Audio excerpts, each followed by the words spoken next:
Hi, thank you for stopping by. I'm going to read this story called Funny Valentine. Sister Bear and her friends were jumping rope during recess. They were jumping partly to keep warm because it was February and partly because they loved to jump rope. Sister and Lizzie were turning and Amy was jumping.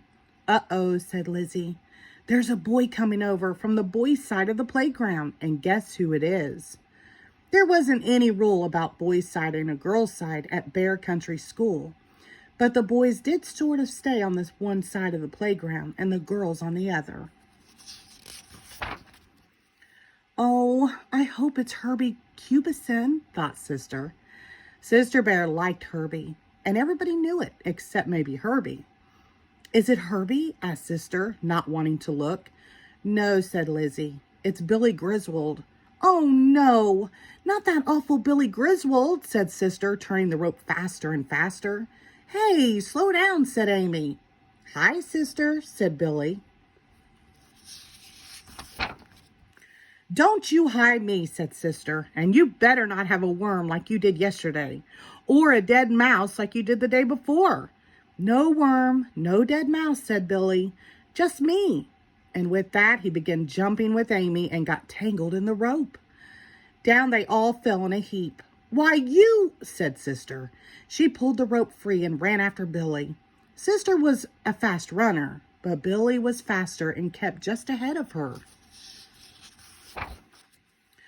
Oh, why doesn't Herbie Cubison come to my rescue, thought Sister as she chased Billy around and around the playground. Herbie was too busy playing fistball even to notice. Then the bell rang, and they all went back to class. Well, class, said Teacher Jane, as I guess you all know, Happy Valentine's Day is coming. We're going to have a Valentine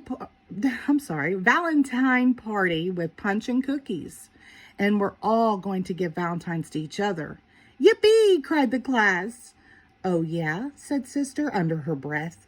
If she thinks I'm going to send a Valentine to that no-good rotten Billy Griswold, she's got another think coming. But Sister had another think coming too. She began to think about what kind of Valentine Herbie Cubison might send her. She was still thinking about it that night at dinner when the phone rang. It's probably for you, brother, said Papa. So you might as well answer it. That's right, said Sister. It's probably one of your sweethearts. You cut that out, said Brother, as he went to answer the phone. I wish you wouldn't tease your brother like that, said Mama. Well, said Sister when Brother returned. Which one of your sweethearts was it? Bonnie, Jill, or Alexis? It was Bonnie, if you must know, said Brother. And she was calling about math homework. Uh-huh, said Sister. But that's not the real reason she was calling. The real reason is that Valentine's Day is coming, and she wants to make sure you send her an icky, sticky Valentine with lots of kisses. You cut that out, shouted Brother. Mama, if she doesn't cut that out, I'm gonna... But the phone rang again. It's probably Jill this time, said Sister as Brother went to the phone.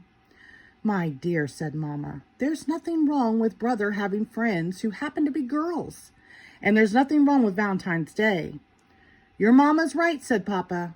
And not only that, I seem to recall that Teacher Jane has a Valentine party every year. And I bet you're going to get a whole bunch of Valentines yourself. That's right, said Sister. But that's because we have to. Teacher Jane's got a rule. It was true. There were 24 cubs in Sister's class. And every cub had to send a Valentine to every other cub. They didn't have to be expensive, or you could make them if you wanted to. Sister thought she might just make one for that no-good, rotten Billy Griswold. She began to think about what it might say. A penny for your thoughts, said Mama. Said Sister. I was just thinking a Valentine to send Billy Griswold. Is Billy a special friend of yours? Asked Mama. A special friend, said Sister, her eyes flashing. Does a friend knock you down when you're jumping rope? Does a friend chase after you with a dead mouse? Does a friend put a hot toad in your lunchbox? I suppose not, said Mama. But there are no buts about it, Mama, continued Sister.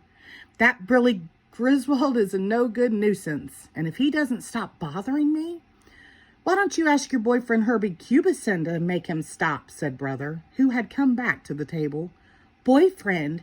Boyfriend, shouted Sister. You take that back. Everyone knows that Sister Bear has a huge crush on Herbie Cubison.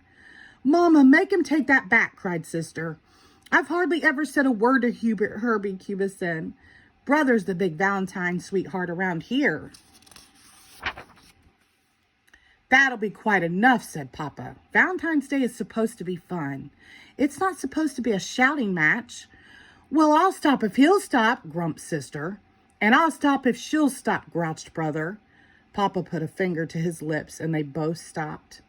Sister didn't have to make a special Valentine for Billy Griswold. She found the perfect one for him at the card store. It showed a scary-looking Frankenbear-type monster with a bolt on each side of his neck. It said, monsters come in every shape and size, but when it comes to creepy, you take the prize. She'd sign it, Guess Who? She couldn't wait to see Billy's face when he opened it at the class Valentine's Day party. But Sister forgot to watch when Billy opened her Valentine, because among the Valentines she received was one that took her breath away. It was all hearts and flowers, and inside it said, Will you be my special friend? Wow, said Lizzie Brune. It must have cost a whole $1. It's signed Guess Who, said Sister. Who do you suppose it's from? Well, I know who you hope it's from, said Lizzie. If somebody sent me a beautiful Valentine that cost a whole $1, I'd sure want to know who it was from. There's Herbie over by the punch bowl. Go ask him. Sister started for the punch bowl, but Billy Griswold blocked her way. He had the Valentine Sister had sent him. I'll be glad to get you some punch, said Billy. And throw it down my back, said Sister. No, nothing like that, said Billy. I'm sorry about all that stuff I did, and I really don't blame you for sending me this. It's really pretty funny. How'd you like the Valentine I sent you? You sent me, said Sister. You sent me this Valentine? Yep, said Billy. I saved up for weeks to get it. Sister was confused. She didn't know what to say, so she just said thanks. She was still confused that evening when she showed Billy's Valentine to Mama. Well, it certainly is beautiful, said Mama, and I understand your puzzlement. It takes me back to when I was a cub your age. There was this awful boy, just like Billy Griswold. He was just awful. The things he did. One time he chased me with a 1,000-legger. Yuck, said Sister. And that wasn't the worst of it, continued Mama. Once he put a giant bullfrog in my lunchbox. It scared me half to death when it jumped out. It scared the whole class. It got me in a peck of trouble. How about that awful boy? Asked Sister. Didn't he get in trouble? Oh, yes, from time to time, said Mama. But after a while, he straightened out, got married, and raised a family. He became a solid citizen. Do I know him? Asked Sister. Yes, said Mama. He's sitting right over there. It was your Papa. Sister looked over at Papa, whose face was buried in the newspaper. The next day, Billy Griswold came over to Sister at recess. Can I ask you something, he said. I guess so, said Sister. Could we sit together at the assembly tomorrow? You won't bring any worms or toads? Nope, said Billy, I promise. Okay, said Sister. So the next day, Billy and Sister sat together at the assembly. He brought her a flower. It was a daisy. Sister forgot all about Herbie Cubison. And that afternoon, Sister pressed Billy's daisy in a book. The end. Thank you.